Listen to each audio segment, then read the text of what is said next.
morning, everyone. This is Griffin from Profit Audio, and it's time for the first episode of our free sound software spotlight, or each episode, I'm going to take a look at a piece of free or budget audio software that generally holds its weight against the paid alternatives. This week, to kick things off, I'm going to take a look at Audacity. Audacity is probably one of the most popular pieces of free audio software, definitely at least one of the most well-known. And because of the fact that it's free, it often comes under a little bit of derision from the general audio community. However, while the software is simple, there are a lot of ways to get some interesting sounds out of it if you're feeling creative. And that's what we're going to get into today, so let's get to it. Okay, everyone, so I have my Audacity window open here, and we're going to start by trying to create a sort of rising, charging up sound, which we can do fairly easily. So to start off with, I'm going to generate a rising tone, which I do using the chirp tool under the generate menu. So this is going to generate me a rising sort of sine wave using this as the start frequency and this is the end frequency, and using this as the duration. So we're going to set that to 15 seconds and generate that. So there we go, we have a rising sine wave.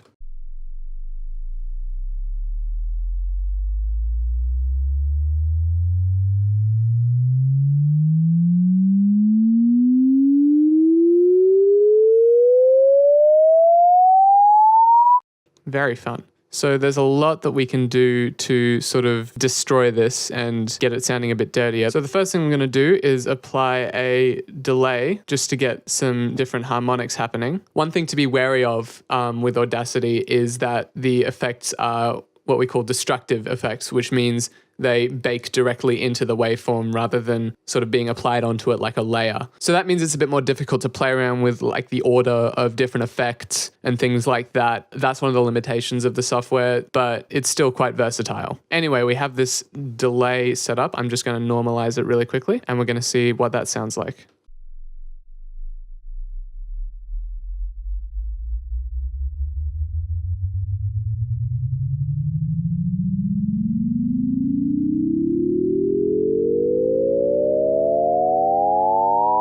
So already that sounds a little bit nicer because we have the harmonics of the echoing waveforms sort of cancelling each other out and creating that sort of that sort of charging up, speeding up sense, which is good. So we're going to play around with this a bit more. So what I'm going to do is I'm going to duplicate the track just by copying and pasting. I'm going to mute the duplicate and I'm going to apply some distortion effects to the original just to see what sort of harmonics we can bring out without being too destructive, and so we can go back if we need to. So I applied the soft overdrive preset.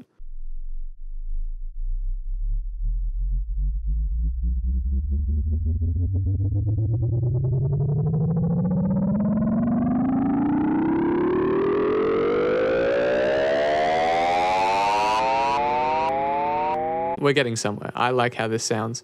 One thing that's really interesting and really cool with Audacity that's kind of unique to Audacity is what's called the pull stretch filter, which basically takes a sound and blurs it out across a really, really long time. It's really good for creating things like soundscapes where you want it to be really echoey and ambient. So I'm going to set the stretch factor to 10. So that makes it last for 10 times as long. We have to let it run through that because that's a fair bit of audio to work through.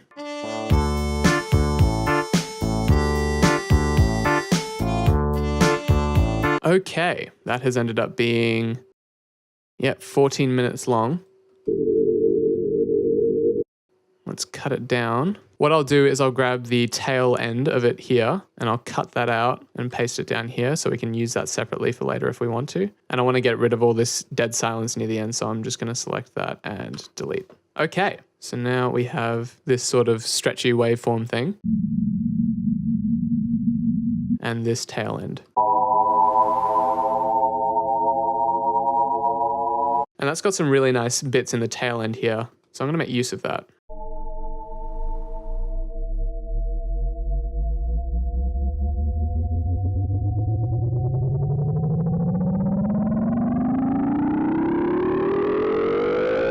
Then I'm going to take this and put it here. So what I just did there is I took the stretched out sample of the main riser and lined it up so that it ends right when the original sample ends.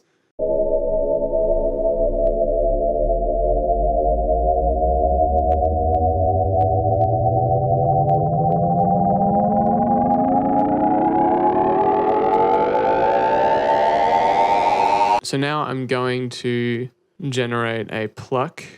So the thing about Audacity's Pluck filter is that it works based off of MIDI pitch rather than normal frequency pitch, which is a bit jarring, but that's okay. So I'll set it to around 45, which I don't know what that is. I'll add it in post here. Cool, so I'll take that and I'll reverse it. I'll actually use the sliding stretch tool to make it rise up a bit more. So what that does is you can set an initial pitch shift and tempo and a final pitch shift and tempo, and it slides the sample up. So I could have it come from -12 semitones to, let's say, -5. And I'll set the initial tempo from 0 to 100%, so the original tempo. And what it'll do is it'll slide that up for me, which is perfect. I'm going to take that and I'm going to change the speed of it even more. So I'll half that.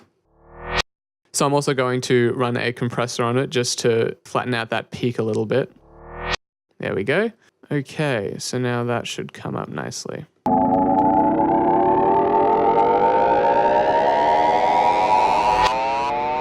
Cool.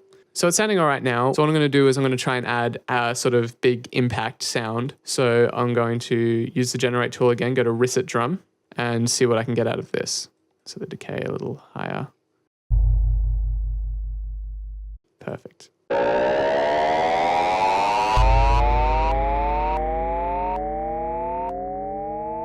So I'm going to try and apply some reverb to that drum just to sort of make it pop a bit more. And then just as a final touch, I might add some reverb onto the main distorted track just to get that sounding a bit more big. And then I'll EQ it so that the low frequencies don't destroy your speaker, because that's bad.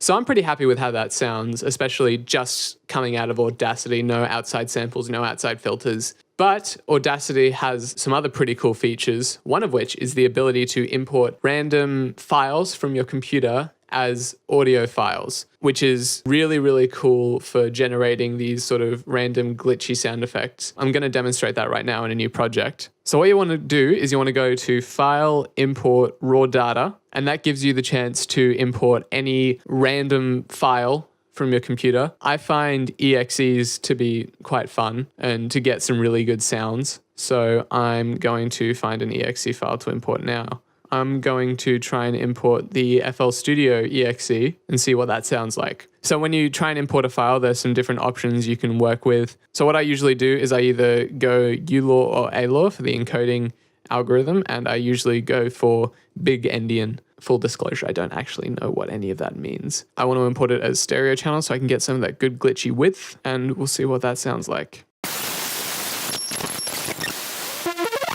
So those are some really good glitch sounds. They might need a bit of processing, a bit of love. But if you're creating something that necessitates the use of glitch sound effects, maybe a hacking scene or something like that, then this is a really good tool to use for that purpose. I've used it for that in a couple of my old projects.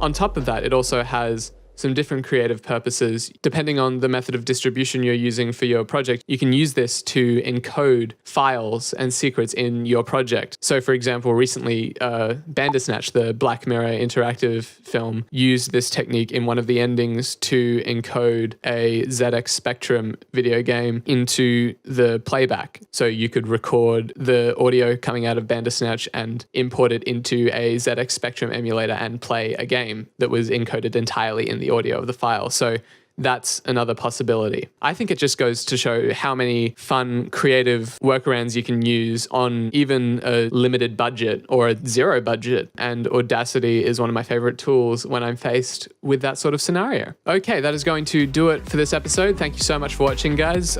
Please remember to subscribe. Also, feel free to follow us on Twitter. The link is in the description. For Profit Audio, I'm Griffin. Have a nice day.